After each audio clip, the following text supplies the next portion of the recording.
Hello, everyone. Now, I know it's Tuesday, but John McCormick, I was watching one of his videos, and he left a comment saying that he was thinking about starting up a whip buy on Wednesday, hashtag, just because he can have something to, put up because he's been in a picking slump and he can't get things open. I think it's a good idea. And even though it's Tuesday, I'm going to jump right in, lead, follow, or get the hell out of the way, and I'm going to follow, basically, and lead. I'm going to take the lead by doing a whip buy. And another other than an Lebel challenge lock that I have picked open off camera, but I cannot get it on camera. I have tried, because I have picked it open off camera, only once. I pick on this thing all the time. I try to pick on this thing. Every time I go to pick on challenge locks, I go to pick on this one. So the thing about a whip buy is, I understand some people don't want to do it. Some people can't do it. They don't have the time, or I can understand that. You don't have to do it. I mean, it's totally voluntary, just like anything else. In this, it's all up to what you want to do. The good things I think about it are, people put a lot of work into challenge locks, and the really difficult ones a lot of times wind up in naughty buckets, and they never get out of those naughty buckets. Sometimes they get passed on to other pickers, who again try to pick on them, and they go on a naughty bucket, and maybe they'll send them out and maybe they won't, but a lot of them wind up in naughty buckets, and they're not getting circulated. I mean, it's good to learn something on a lock, but if you reach a point where you can't get that thing open and you've given it your best try, do whip buy. No harm on that. Nobody's going to think less of you, or if they do, then think less of them for thinking less of you. I mean, this community is really good about stuff like that. Nobody's going to pick on you. Nobody's going to give you a bunch of grief. I actually think it's a good thing to do a whip buy if the lock has really whipped you. Now, some people are good enough that no lock whips them. Other people don't want to give up. I mean, it's a fight and you want to win, and you're not going to say I give up. But you know what, if you've given it a really good try on a lock, and I mean a really good try, and you've tried more than once, you tried many times, and you haven't gotten into that lock, guess what? It's whipping you, and you might as well just admit it. I've got plenty of challenge locks that I picked that are ready to send out, so it's not a requirement that, I need to send something out. It's simply an acknowledgement of the facts of life. Some locks are very well made, and all challenge locks, people put effort into them, but some locks, no matter what effort you try to get into those suckers, they are going to resist you for whatever reason. I think most of the ones that are beating me are overset traps. And this particular key is mummied, but I doubt if he's changed the bidding on this. And this is a direct code on these. So we've got a 7, which is low, a 3, which is kind of high. What's the highest you're going to get on this bidding on this key? And then a 5, which is kind of like intermediate, middle-ish, and then a 9, which is a really low cut, and then a 7, which is another low cut, and then a high one. So you've got low. I can just see this in the key bidding in my head. You got low, high, medium, really low, low, high. So pin 1, 5, 4, and 5. Pin 1, 4, and 5 are going to give me grief in this, and they usually do. But I want to see what's inside. And my very first whip buy that I did was on a rookie lock, and I punished myself. Basically, I said, you don't deserve to see the pins. Well, you really do if you put a lot of effort into it, but I was trying to punish myself to never get another whip buy, and that's not going to happen. If you run into enough challenge locks, Some are going to fit your picking style and your pick, and some are going to kick your butt. And it's all on how long you want to hold on to them, and whether or not you can accept that, hey, it's beyond your skill level, or it's just a very well designed lock. You know, I mean, sometimes those things happen. This is an example of that. When I picked it open clockwise, and I had been picking and picking on this thing, and I just turned the camera off. I said, you know what, you're not going to get this. But I don't want to give up, so I basically kept the camera off and kept picking, and within 3 minutes, 2 or 3 minutes, I had the thing open.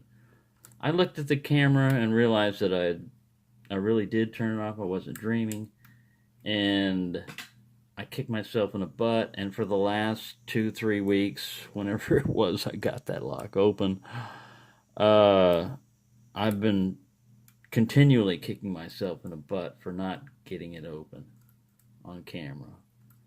So I'm going to give up on this thing because it's called corpse, because it's almost killed me many a time. I've not eaten, not lack of food, not drinking, just sitting here marathon working on this thing, trying to get it open on camera, talking, of course, commenting and doing all this stuff, and then winding up and deleting the video. So at least something productive will come out of a whip buy. I will be able to see what the pins are, set the lock aside, because believe me, after picking on it as much as I have on this lock, I'm ready to set this lock aside. Because, man, I mean, I've tried everything on this lock. I've tried heavy tension, light tension, different picks, counterclockwise. I haven't tried it upside down European, but it's already, I need all the advantage I can get on this lock, and it's already kicking my butt the standard way, so I don't need to add any extra obstacles to it. So I'm gonna go for another minute or so on this, because I know how this goes. The most I've ever gotten out of it was kind of a false set. I wouldn't say a really deep one. And when I opened it up, it was some pin in the middle did it, and it was like a surprise, like pin 3 or 4. I just touched it, and the lock went, eh, and I went, what? Whoa, and I was all celebrating and happy, and then I realized I didn't have it on video. So I might as well put the lock that I at least have opened up as one time as a whip buy, because I can't get it on camera. And I have tried. I really have tried. I don't know how many hours, but it's been hours, many hours, and over a period of many days, weeks. Every time I'll get home. And it's kind of frustrating, too. I can understand. If anybody, if you don't know who John McCormick is, please go over there, subscribe, and like his videos, because he's a new picker, and he runs into things just like we all do. You get discouraged, and when things are not cooperating and stuff like that, and you can't pick a lock open. I know, man. To me, it's like a deep funk, like, man. And I can go back and pick on a comfort lock and everything, but that's not the point. I'm obsessing on challenge locks. I get it in my mind that I've got to get these things open, and I have to reassure myself. I've done this kind of like psychological counseling to myself. Say, hey, you're not a locksmith. You're doing this for fun. If it's not fun, and you're not having fun, then don't do it. And it's not like don't do the whole lock picking. It's just like switch to something else. But after a while, you want to go back. I mean, I do. I want to go back to these challenge locks. As soon as I see one, I want to pick one or try to pick one, And then you start realizing, hey, this is one tough cookie. And that's what always makes getting a Naughty Bucket challenge lock opening so special, because that thing has been kicking your butt. But, and like I said, in this case, I'm not going to get any better. That random way that I got it opening, I don't know what I was doing, but I was doing it right once, Never again. If this would have been an actual lock in some place that I had to get into, I'd have drilled this sucker out a long time ago. I don't think I've ever tried to Bogota it or rake it, but I would have tried that first, and then I'd have gone destructive entry, because time is money, and if you need in, then get in, you know? And if the lock is in your way, if you can't pick it, drill through it. Bypass it. So, this one definitely is a worthy lock, as are all of the ones that are in there. You'll see them. I'll do them every Wednesday. I'll pull out a lock that's been kicking my butt. I'll give it like 5-10 minutes, and then if I can't get it, I'll declare a whip buy. And guess what? It's already 10 minutes and 48 seconds. So some of this, you know, was me talking and stuff, but still, I'm not getting it. So, you win. Let's look at the bidding and see what it is. But I'm pretty sure that this lock works perfectly fine, and the bidding is what it said there. I mean, you can do tricks where you leave the bidding on there, but then you take your key cutter or a file and you change some bidding, and then you mummify it and you act like you didn't know that you left the bidding on there. I may have done that. I don't know. It sounds like something I would do. World's Fair and Love and War and challenge locks are kind of like a war between the lock maker and the lock picker. And in this case, Albert gets a very justified whip buy. And it's a good kickoff to whip buy on Wednesday. I'll put the little hashtag up there. And John McCormick should take all the credit for this. He's the one that came up with the idea. And I jumped the gun because it's Tuesday, just to kick it off, just to let everybody know. And it's probably Wednesday already overseas. Yeah, look at that. Yeah, but he hasn't changed this. All right. I don't know why I'm not cutting it open. Pull out my little tiny knife, which makes little tiny cuts that bleed a lot of blood if you cut the wrong thing. Yeah, see, he didn't change it. That's the thing. If you really like the bidding, and you don't want people to know, and you want to mummify the lock, you should also grind that off. But there we go. I'm probably oversetting this guy every time I try to get to here, and I'm probably oversetting this guy every time I try to get to here. It's the same thing happens on some of the other challenge locks. This is Bill Picardi one. He's got like 2 or 3 that I've got over here that are challenge locks that have bidding much worse than this. Can't get into them. So, without further ado, let's clear off a little space over here, and don't worry, it'll be the same challenge lock. You can see right now, but he's coming down there. Just gotta get him out of the vise. Ooh, drop and roll. All right, so let's see what Al put in here. Big Al gets a whip buy. Sorry, I don't have any pack locks to send you, buddy. I'm not Bosnian Bill either. My name is William, but I've gone by Bill before. But all right, let's stick the key in there. Of course, it's going to work. Works fine. It's barely a little tick in the middle. But it works perfectly smooth both ways, which I knew it did because, like I said, I picked it open once. But that wasn't good enough, so let's go ahead and we've got this puppy. I'm going to get him over here. I got to get that domino off there. There we go. All my manual orientation and adjustment. There's going to be no chipmunks in this because everything I said was needed, I guess, for this, but let's try and get this C-clip off. The great C-clip battle. This is going to be a long video, I'm sorry, but in a way I'm glad that I may have to employ chipmunks for the C-clip here. There we go. I'm got him. Just need the proper leverage there. Don't go away. Oh, I had him. Keep pushing. There we go. Off! Off with his head! Right. Off with his tailpiece. Let's stick this in here.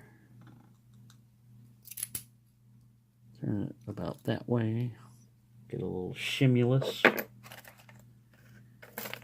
Shim, shim, my kingdom for a shim.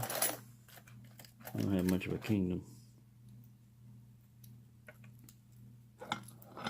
Well, then we'll give you not much of a shim. Hey, hey now. Right, got a shim in here. Let's look for a follower. Follower. Anybody want to be a follower? Leader, follower. This guy volunteered to be a follower. Uh-oh. Yeah, he's the right size. And that, right there,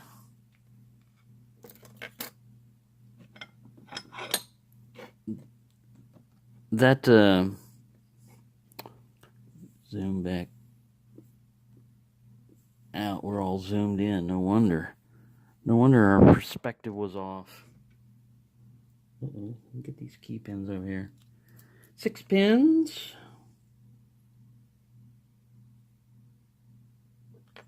Counter milling. I see counter milling in a couple of slots, but let's go ahead and pull out Uno, standard, dos, standard, tres, spool, cuatro.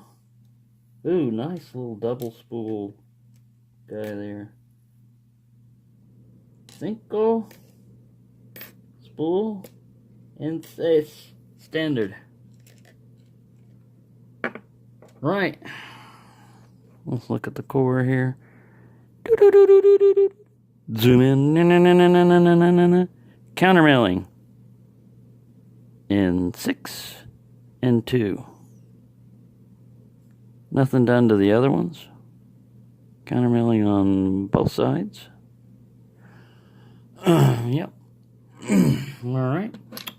Let's check out the core. What's good about this also, this whip by, is I get to see the pins. You give credit to where credit is due. It's a damn good lock. And it has been kicking my butt for quite a while. I don't know where my regular pinning tweezers are going, but I'm going to use this guy anyway. Serrated in number 1. With a little steel spring.